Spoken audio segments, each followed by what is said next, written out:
listening to Within Reason. My name is Jeremy Berry, and I want to thank you for downloading the podcast. You can get past shows on iTunes or on our website, www.withinreasonradio.com.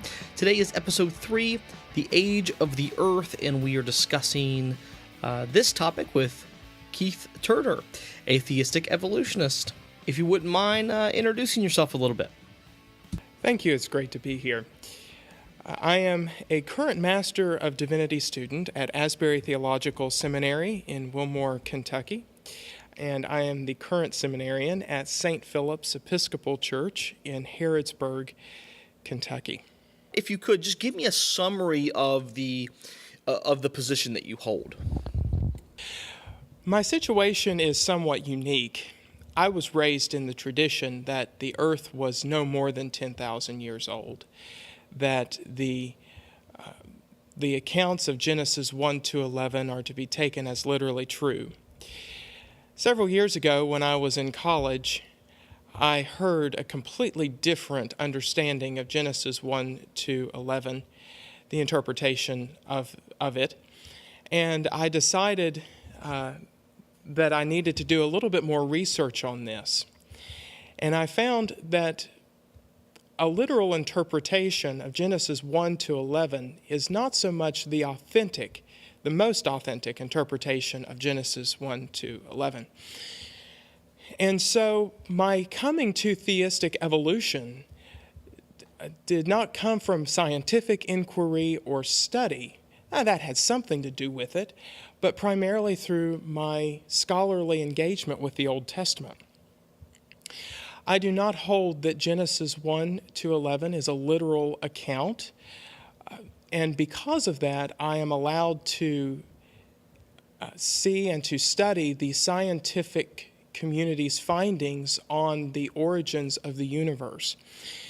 Because of my belief that God is the creator of all things and that all truth comes from God, then I believe that what is taught in the mainstream science lab and classroom, which is cosmological and biological evolution, is the means whereby God created the world. Now, the accepted position in most churches and really Orthodox Protestant Christianity is that the worldview of evolution is in contradiction to the Christian worldview. So you, as a theistic evolutionist, how do you reconcile these seemingly two competing worldviews? For me, accepting evolution has only contributed to a biblical worldview in my life. It has allowed me to look at the Genesis texts and see them as the authors, and I say that plural because I do not believe that Moses wrote it, what the authors originally intended. They were not writing a scientific account for the origins of the universe. They were writing a theological account for the creation of the universe, the origins of the universe, and I'm sure we'll talk about that in this episode. But for a biblical worldview, to me, is ultimately to see God as the creator of all and to see God as the giver of all truth. All truth is God's truth, no matter where it is found. And I believe as Christians it is our responsibility to accept that and to allow God to grow us and speak to us through that. And for me, accepting evolution as the means that God uses has only served to grow and expand my faith and my biblical worldview in unprecedented ways. Now you said something that got my attention, right? You said that, and I'm not trying to go off topic, but how we interpret Genesis changes how we view the age of the earth. So let me just understand your position. You're saying that Moses did not write Genesis, and or maybe he didn't write all of Genesis, and definitely not all of the Torah. Yes, the Pentateuch is a composite work spanning a period of a long duration of time. The King James Bible does not do us any favors because the headings of each of the books. For example, Genesis says the first book of Moses, called Genesis.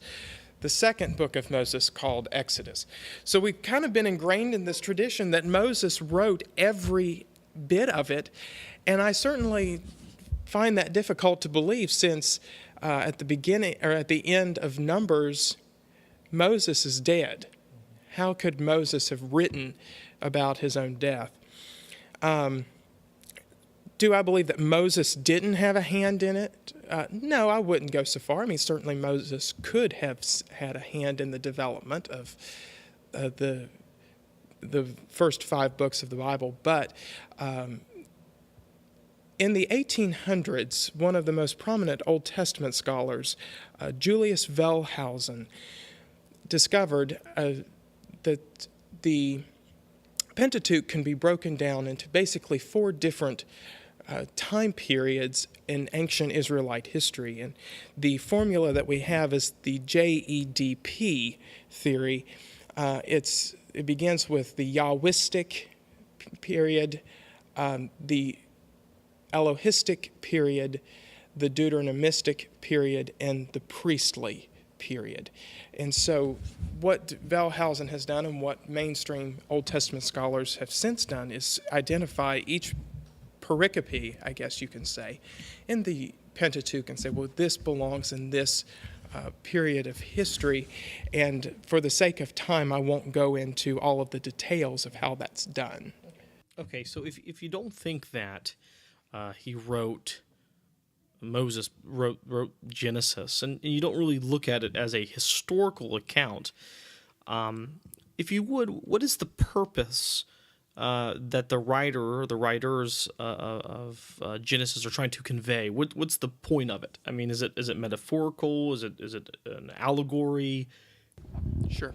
Well, to clarify, for an example, most biblical scholars of any rank will tell you that, for example, Genesis 2 was written before Genesis 1. It's generally believed that Genesis 2 is older than Genesis 1. That's just one example. The purpose of the creation narratives in Genesis, I don't believe it would be exactly right to say that they are metaphorical or symbolic. Certainly, I don't believe they're historical. The purpose of the Genesis creation narratives, are to give a theological account for the origins of the universe. If you read other ancient texts, namely the Epic of Gilgamesh, the Enuma Elish, other ancient Near Eastern creation myths, then you would be hard-pressed to find shockingly similar parallels in those documents to the biblical creation narratives.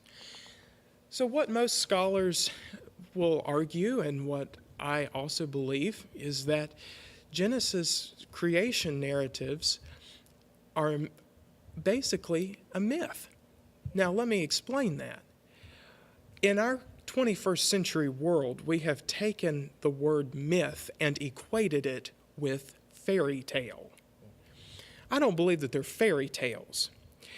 In ancient Near Eastern culture, myths were intended to convey not literal truth, but theological truth. Whether that theological truth be about Marduk and Tiamat and the Enuma Elish, or about Yahweh in Genesis. And also, I think it's a serious error of our time to equate truth with literal fact. Something does not have to be literal fact to be true. If you want a good example of that, look at Jesus' parables. We don't believe those to be literally true, literal events of history, but we wouldn't say that they're untrue. So certainly through story, through myth, profound truth can be conveyed. And in this case, it's about God and God's dealing with the universe. So So the truth in Genesis is there's a God. He created humanity, and there was a fall. And we'll talk. Maybe we'll talk about the fall here in a minute, because that has a theistic evolution account has a certain perspective on the fall. And so we'll talk about that in just a moment. So some critics of your position will say that you're picking and choosing what text you're to take literally. And some will say, if you can't take the first part of Genesis literally, how are you going to take, Jesus literally, or other parts of the Bible literally? Where do you draw the line on what is to be taken literal and what is to be taken as more allegorical? If I were to go into a bookstore and I bought a book in the fiction literature section, a book in the science section, and the book in the history section, I would certainly not read those books in the same way. The reason is because they're of completely different genres. Their authors are not intending for us to read them all in the same way. I believe that the Bible is the same way. The Bible is a collection of documents written over many different periods of many years by many different authors, and it represents many different genres. So I'm not going to read the Song of Solomon the way that I read the Gospel of Matthew. I'm not going to read Job in the same way that I read Romans. The Bible contains, well, I've already mentioned that it contains myth, it contains history, but not like what we might consider history today. It contains poetry, it contains lament, it contains prophecy, gospel, which I believe is a unique genre. Some might say it's an ancient biography, but we can talk about that in another podcast. It contains letter, it contains apocalypse. And I think we have to keep all of that in mind when reading the Bible, and to take each word as literally true, as literal factative accuracy, I don't think is doing the Bible justice at all. So, for me,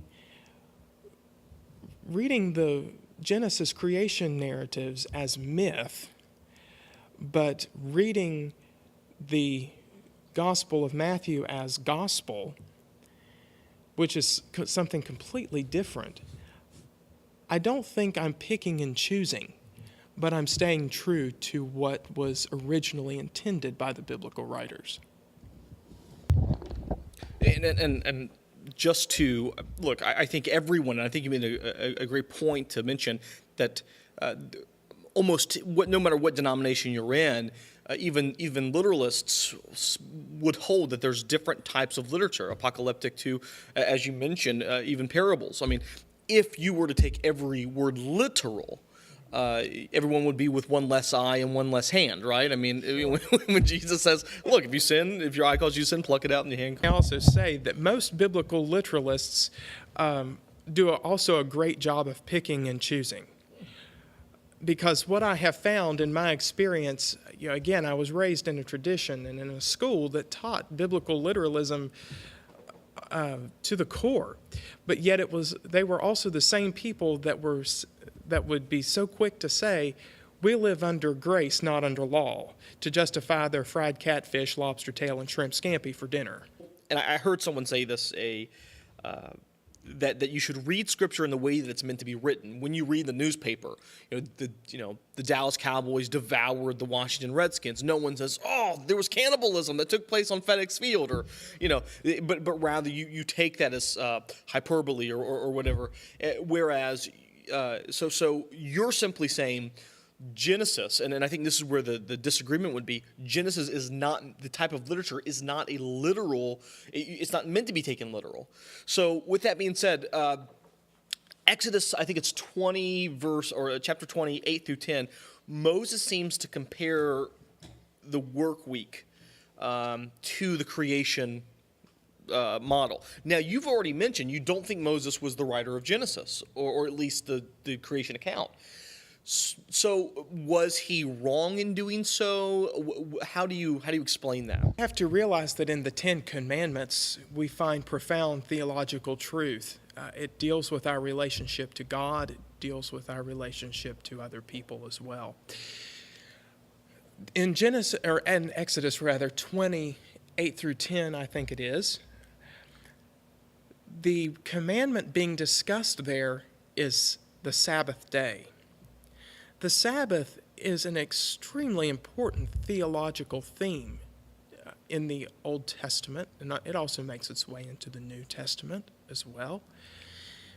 And the point that the writer is trying to make here is not, okay, we work for 6 days, we rest on the seventh, so these are 24-hour days, and we have to make sure that they're 24-hour days and not extended periods of time or anything like that. But it's rather drawing upon an old theological theme that has made its way into the Israelite culture that harkens all the way back to the creation of the world. This is something that God has ordained with creation. And because of that, God also commands us to observe Sabbath day as well. So I don't think that the point that a biblical literalist might try to make in using Exodus 28 through 10 as a proof text is a very solid argument at all. I think it's what one of my professors in seminary calls creative exegesis, and by that it means exegesis that's not very good.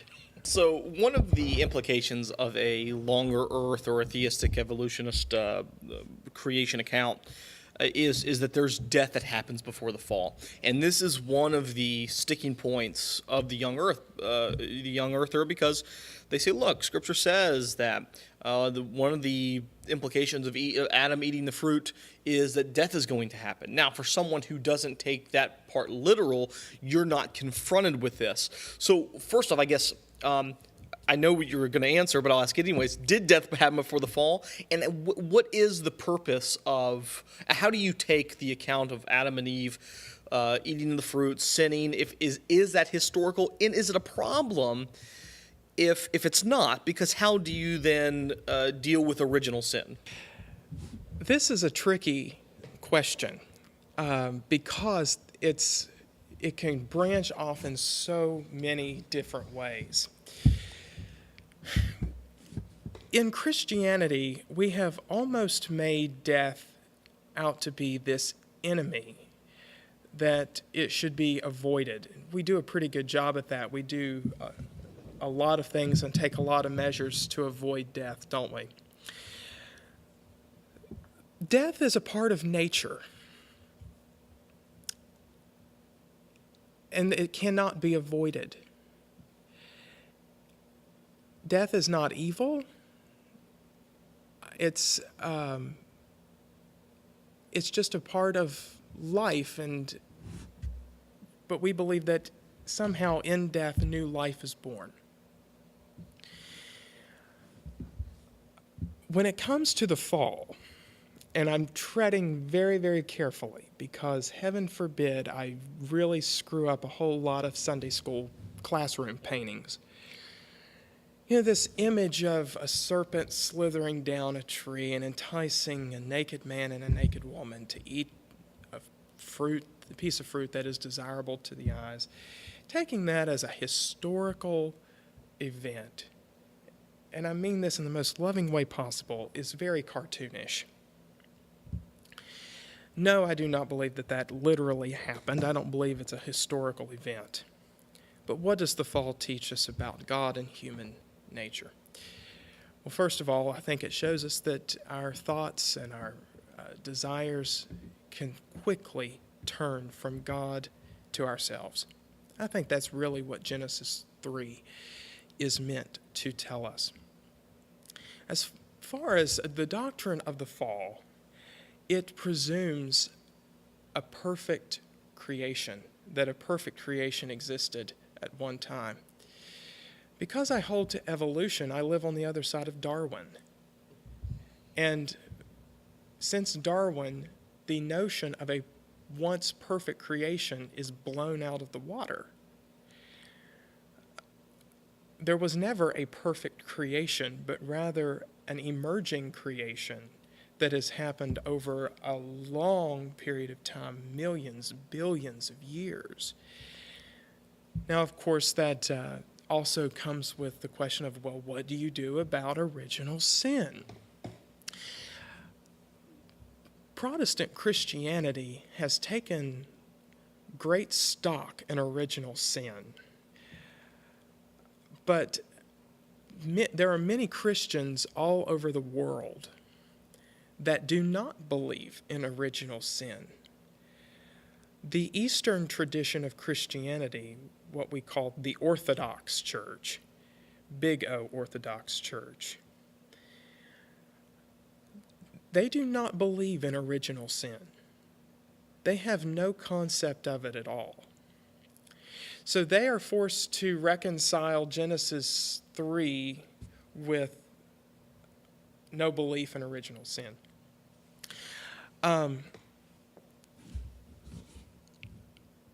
As far as original sin is concerned, I personally have issues with it. I don't believe we sin because we are sinners. I believe we are sinners because we sin. And I also have trouble with reconciling the goodness of who God is with a belief in original sin as well. I don't know if that exactly answers your question. It's just a very loaded one and not so easily answered in just a few minutes. It's funny, you said we are sinners because we sin. Is that right? Now, obviously people are going to take major issues with that statement. So given that Adam, you don't think Adam actually existed, this is going to stem into a couple questions. Is man born with a sinful nature?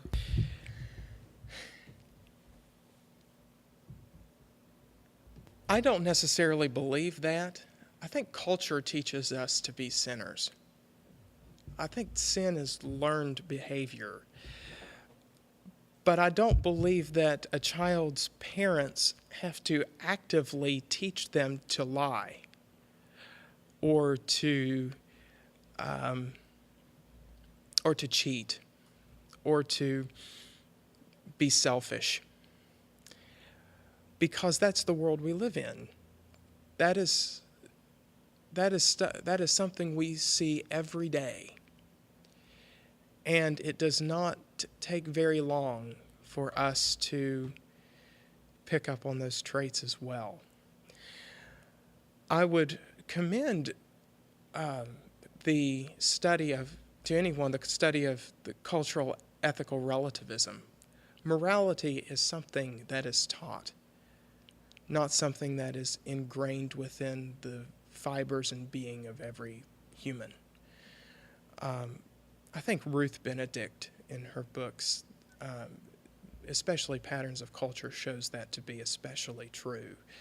Morality is determined by culture, and different cultures have different understandings of what morality is and what constitutes morality. I want to make it clear that we're not going off the topic, though, so people listening might go, wait a minute, what does this have to do with the theistic evolution? But a lot of this stuff is tied together. How you view the beginning obviously has major implications on how you view the now, the present.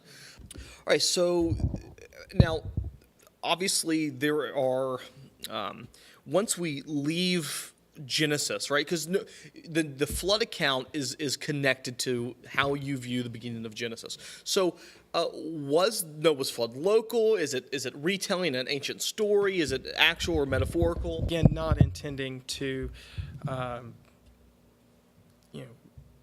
mess up Sunday school classroom paintings or Noah's Ark toys. In the Epic of Gilgamesh, which is a Babylonian text, considered to be one of the oldest texts in the known world that we have, we are introduced to a character, depending on which translation you read. I believe it's Utnapishtim, who is very, very similar to our Noah figure. The gods decided to destroy the world, yet somehow Utnapishtim found favor in the sight of the gods. The gods directed him to build a massive boat, and his family was on the boat, and he was spared. Wow, that sounds a whole lot like Noah, doesn't it? Again, this is not intended to be taken as a literal account. I think to take it as a literal account is to really become blindsided to the true meaning of the passage. If you really read the passage of Noah's flood, it is, we wonder why we've turned it into a toy for kids to play with. Perhaps we do that because we don't want to deal with it ourselves. The purpose of Noah's flood is to show us that it was believed by the ancients that God looked upon human sin and refused to tolerate it. And yet it was only those who were found righteous in God's sight who were spared from destruction. That shows us a very early and primitive understanding of God by the ancient Israelites. We don't see that picture of God throughout the rest of the Old Testament. By the time we get to the latter prophets, we see a God who is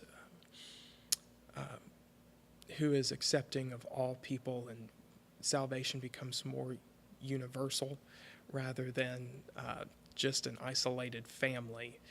But again, it's the same purpose as Genesis 1 and 2. It's to give a theological account. It's a myth to debunk a myth.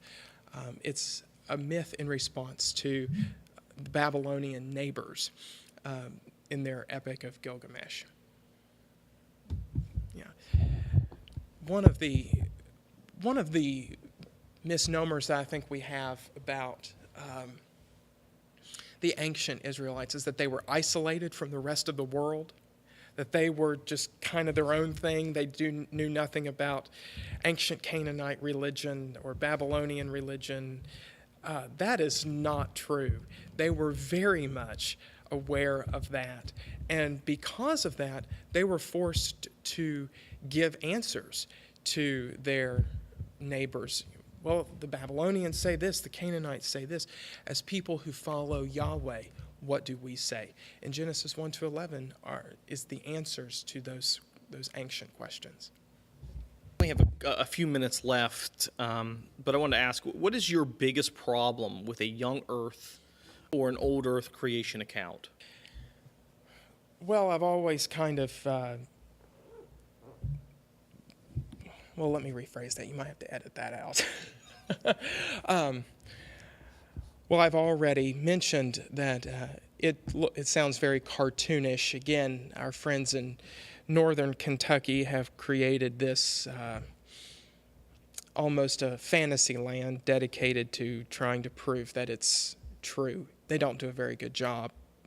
And I think some of the things that young Earth creationists have a tendency to do is to, again, base their entire worldview on this. It really contributes to what I call a Jenga tower Christianity, where you have this structure made of blocks, and each block is one teaching or doctrine that you consider fundamental to Christianity. And so what happens is, if you start taking these out, the young Earth creationists, the taking of Genesis 1 to 11 as literal, seems for them to be that one block where if you take it out, the whole structure crumbles. I don't want to live my life as a Christian like that. The second problem that I have with it is not only is it really bad science, it's really bad theology. One of the things that I can't help but think about going back to our friends in northern Kentucky, Cincinnati area with their museum, is that they believe that a belief in an old earth, and in evolution in particular, contributes to the demise of society. So they blame a belief in evolution on the Holocaust and on the moral denigration of society.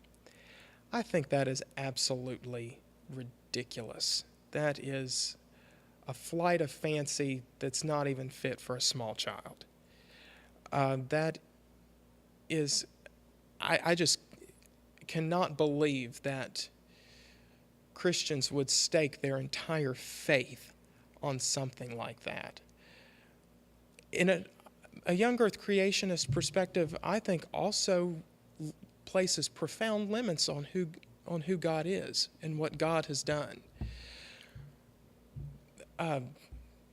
Looking at the wonders of this universe, light that has existed for billions of years, I just don't think that they can reconcile that and say, well, that is out there because God is trying to fool you, or that didn't really happen. I think that's really limiting God in what God can do and what God has done. What's wrong with a young earther saying God made everything look old? Christianity has done a wonderful job in recent years, well, actually I would say throughout its entire history, at being satisfied with easy answers. You can say that all you want, and you can even believe your own BS if you want. I just don't want to do that. If I see background radiation through the Hubble telescope and know that that is billions of years old, I'm not going to stand there and say, well, I think God made it that way to look that old. No, I'd rather say that's how old it is. That's how long it's been there. I think that is being much truer to the Creator than trying to tell the Creator or trying to justify their own beliefs for what the Creator has done. Yeah. Why is it that so many Christians are quick to attack theistic evolution? And this is the last question, and we'll close it with this. I have to go back into the annals of history. For so long, the Christian church taught that the earth was the center of the universe. The scriptures clearly teach it. After all, I could start spouting out references that lend support to the earth being the center of the universe. If you, a quick Google search, heliocentric universe, it'll show up biblical passages, I promise. When Galileo came along and said that, excuse me, I misspoke, it's a geocentric universe. When Galileo came along and suggested a heliocentric universe, the Catholic Church excommunicated him because he was contrary to the plain teachings of Scripture. And even some of the reformers took up serious issue with that because they too believed in a geocentric universe. It wasn't until the 1800s did the Catholic Church say, well, we actually think Galileo is right now.